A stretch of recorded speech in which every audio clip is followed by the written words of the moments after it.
તો જે કોળી સમાજ માટે તે પ્રેમથી ભાવથી બધાય પધારેલ મહેમાન તથા કુટુંબ કબીલા ગામના આજુબાજુ ગામના જે કાંઈ ભાઈઓ આવેલ એનું બધાને હાર્દિક સ્વાગતમ છે.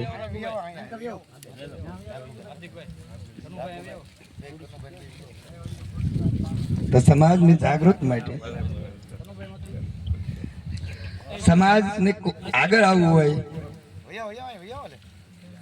તો બે વસ્તુ ખાસ ધ્યાનમાં રાખવાની છે. એક તો વૈષ્ણવ, જે કાંઈ આપણામાં વૈષ્ણવ છે ધીરે ધીરે ધીરે વિષ્ણુ નીકળશે.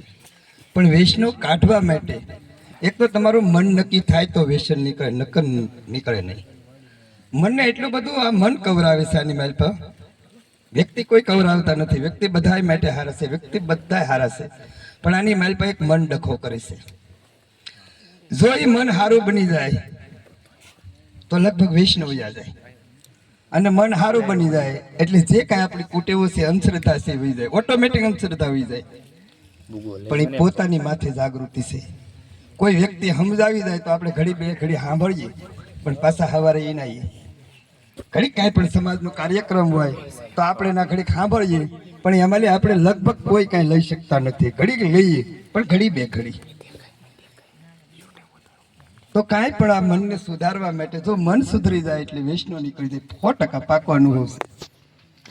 જેણે જેણે મન સુધાર્યા એને વૈષ્ણવ વ્યાજ છે, એની કુટેવો વહી ગઈ છે, અંધશ્રદ્ધા વહી ગઈ છે, અને એ માણસ આગળ છે, પોતાની માટે પોતે સારું જીવન જીવે છે. અને આજુબાજુ ગામના વિસ્તારોમાં પણ માણસ એને બોલાવે છે, ચલાવે છે. આપણે બાપભાઈ છે તો આપણે બાપભાઈને બધા સાંભળીએ છીએ, કેમ કે એને જાગૃતિ છે. પણ જાગૃતિ માટે એણે એક મનને મજબૂત બનાવેલું છે. મન જ ડખો કરે તો કાંઈ વાંધો, કોઈ વસ્તુ થાય નહીં.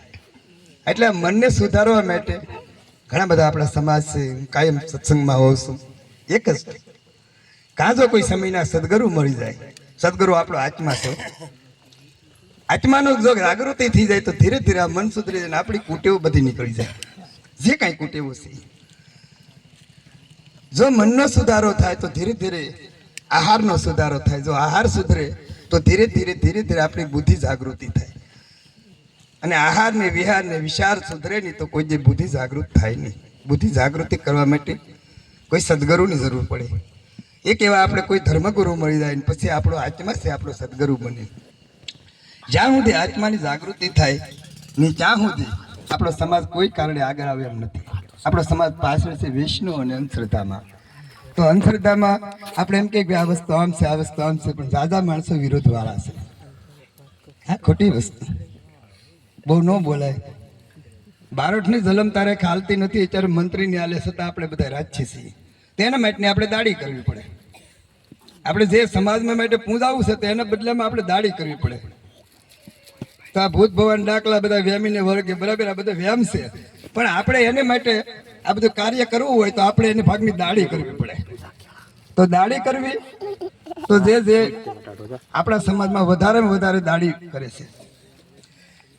આપણા સમાજમાં બેનું દીકરીઓ ટેમ્પે ટીંગાય અને બધી જાય છે.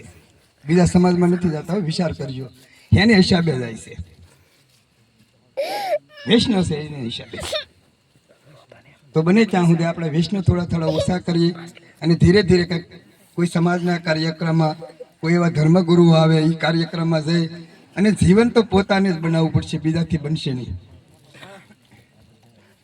આપણે ઘણી બધી મીટિંગ કરી છે, ઘણું બધું કાર્ય કરી છે, પણ કોઈક વ્યક્તિ અમારી જાગૃત થઈ જવું જોઈએ કે ભાઈ આજ આ મીટિંગમાંથી અમે 5 જણા જાગૃત છે અને આપણા સમાજ માટે આપણે કંઈક કાર્ય કરીએ. એટલે આ જાગૃતિ માટે ખાસ જરૂર છે કે આપણી વાળા બધી પાછળ કેમ છે.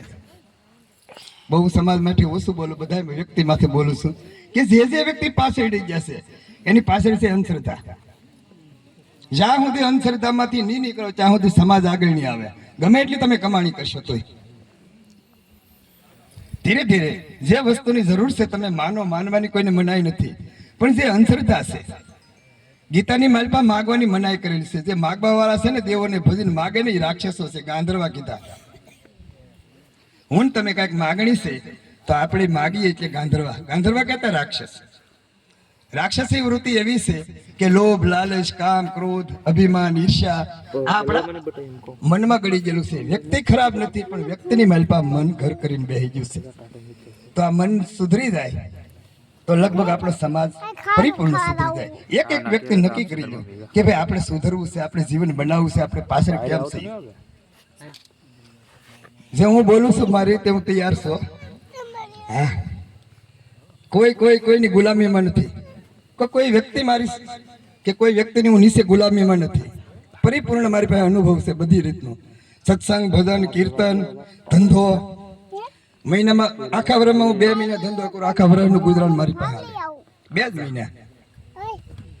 પણ કાર્ય એટલું છે કે હું અંધશ્રદ્ધા અને ખોટી કુરિવાજો અને વૈષ્ણવમાંથી મુક્ત છું. એટલે મારી રીતે મારો પરિવાર બરોબર છે. તો પરિવાર બરોબર હોય તો કુટુંબ પણ બરોબર થવું જોઈએ. કુટુંબ બરોબર થાય તો જે સમાજના જે આપણા કોળી સમાજ છે, જ્યાં સુધી આ 2 વસ્તુ નહીં નીકળે ત્યાં સુધી સુધારો નહીં થાય. 2 રીતથી સુધારો થાય. એક કોઈ આપણા સમાજમાં માણસો જાય અને સમાજમાં જો શિખામણ લે અને જો એમાં કોઈ માણસ મન મજબૂત બનાવી દે તો એ માણસનો સુધારો થાય. અને પછી કાંઈ ન થાય ગમે એમાં તો કોઈ એવા સમયના સદગુરુ મળી જાય અને ભજન કરી લે તો સુધારો થાય. 2 વ્યક્તિથી આગળ આવવાની જરૂર છે. તમારું મન પડે નથી આવું તો જાદુ તો નહીં કહેવા માંગુ, પણ બાપભાઈ આવ્યા છે જાગદારથી અને આવો અને બધા આતુર છે સાંભળવા માટે કે બાપભાઈને બોલવા દેજો. આવો